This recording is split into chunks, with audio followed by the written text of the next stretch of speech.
What's up with everybody? It's your man Moyo B. And Nicole. We're back at it with some more reaction videos. So man, this is another special video request from Matthew Man. Thanks for your support. So he wanted to check out the Indianization of the Arabian Peninsula.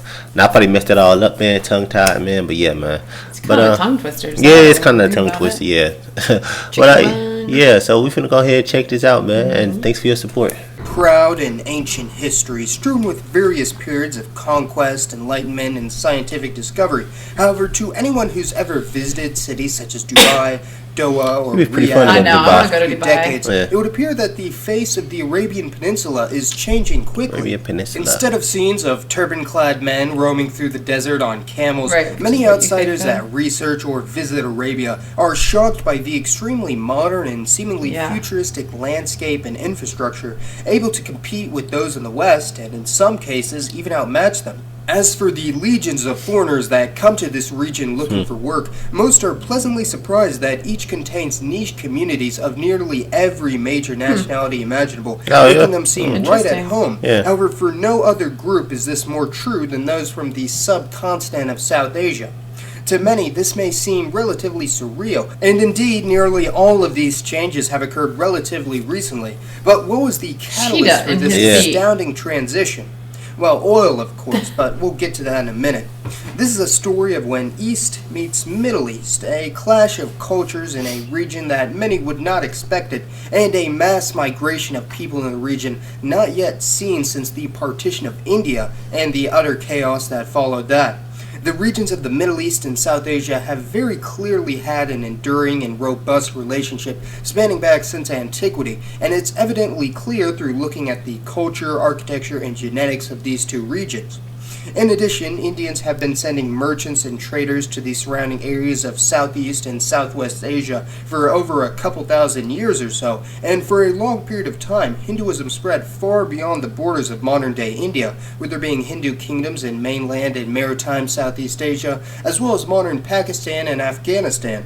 Additionally, the fellow Dharmic faith of Buddhism has found a strong foothold in East and Southeast Asia in the modern era, as well as ancient Buddhist kingdoms stretching into Central Asia, although these no longer exist following the Islamization of the region. Clearly, the definitions for the boundaries between South Asia, the Middle East, and Central Asia are extremely fluid and maintain a high degree of ambiguity between various circles, with the three being intrinsically linked with one another throughout the centuries, yet still retain their own distinguishable cultures with a high degree of overlap.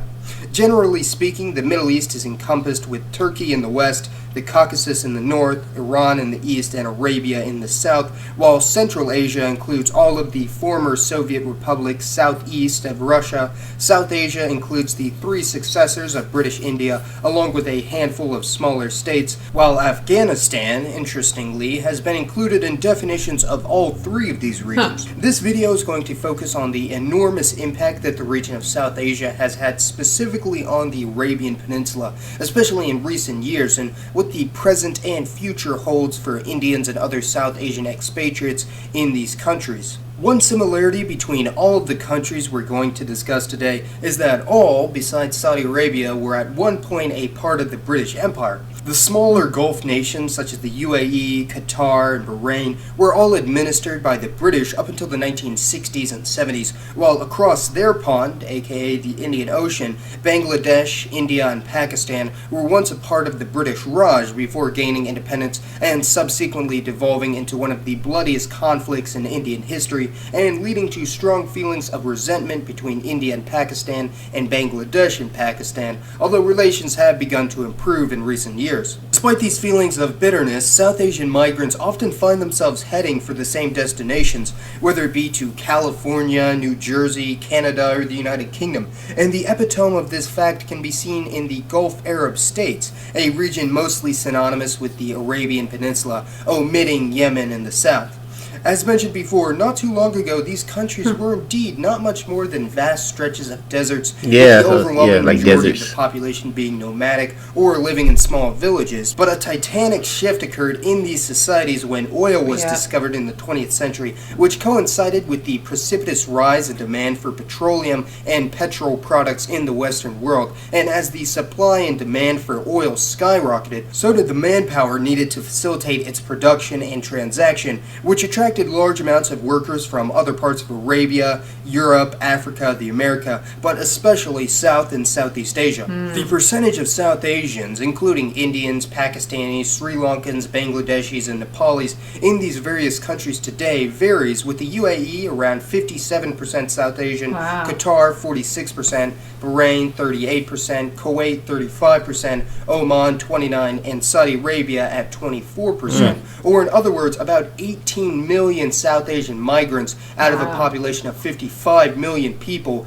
for these countries combined. This is the equivalent of about 1% of the population of South Asia, which may not sound like a whole lot. However, nearly everyone in any major city in the region has a sibling, parent, or knows someone that has lived and worked in one of these Gulf countries for at least some period of time. The South Asian community of these Gulf states are a fascinating microcosm of nearly all South Asian cultures, religions, and languages, and is of great interest to many because of its high degree of internal diversity, not seen in any other community other than perhaps the Asian American population of the United States.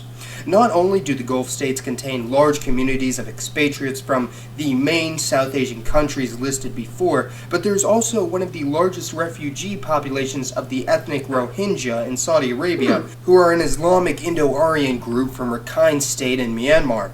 The Rohingya in these countries largely integrate with other Muslim South Asian communities, especially Bengalis, although presumably many plan to return to Myanmar in the near future once the crisis is resolved. A plurality, or at the very least a large minority of South Asian expatriates in these Gulf countries are of Dravidian stock from the southern portion of India, and although it's generally well known that groups such as the Tamil and Malayali are greatly overrepresented in the Indian diaspora as a whole, they are especially present in the Gulf Arab states. A snapshot of this South Asian community reveals many intriguing facts about the hyperdiversity of such a decentralized group, and I've done some calculations to get a good grasp of their demographic makeup. Religiously, the South Asians of the Gulf are somewhat well representative of South Asian society I think it was Hinduism. and are 38% Muslim, who are from virtually all South Asian countries and enjoy the privilege of living in a predominantly Islamic society like Arabia.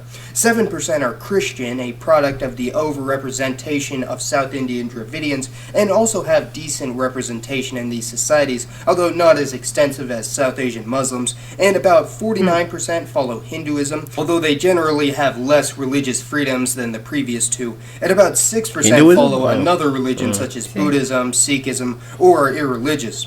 This is comparable, but in slight contrast to the population of South Asia as a whole, which is less Muslim and Christian and has a higher proportion of Hindus. As for language, English is generally used to facilitate all business transactions between multinational groups, although poor South Asian workers generally don't have proficient knowledge of English.